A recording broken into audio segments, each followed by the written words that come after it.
We need to move this radiator because she's basically building this into a library. She doesn't want it there. She wants it over the other side of the wall, right round the corner. And she said, don't worry, can you just quickly do that? Whilst I was dropping off the painter. And I went, no, I can't quickly do it. So I went back the following week. And so let's get it moved. So drain down the system, take off the radiator. Good thing as well is you can just turn off the valves and you don't have to drain that radiator.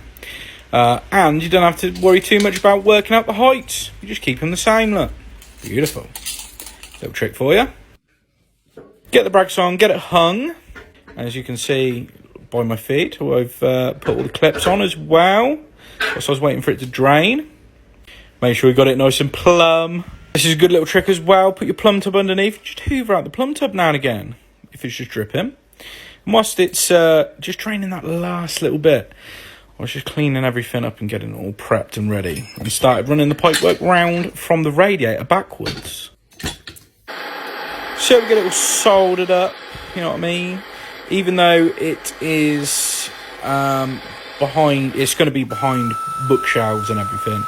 I like to make sure it's nice and use plenty of bends. I know it's a mixture of bends and solder joints, but it stops less restriction on the flow. So the more bends the merrier, especially when it's hidden. And then this, right, so you can see I've got the wet vac on the opposite pipe on the drain off.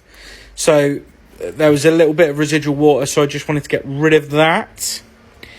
Anyway, gonna get it all filled up and get it all pressure tested.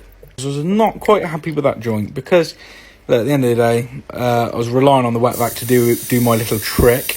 Anyway, let's get it all filled up, get it vented, get it up to 1.5 bar.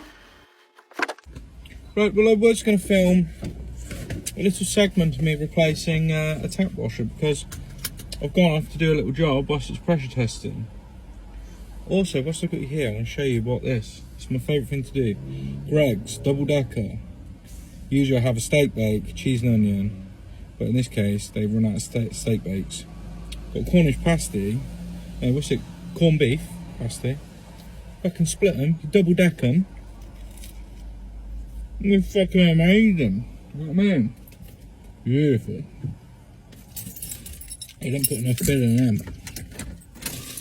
You know what I mean? What's the point of all that shit? So we've got a double decker. Let's go back, we'll have a little look, make sure we've got no leaks. Because you know when a joint just doesn't feel right? There's a little bit too much water in that pipework and I was like getting the wet back on the other end. But anyway, let's go see if it's alright.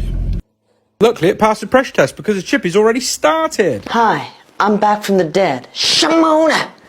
If you're not already following Professor Plum, then you're ignorant.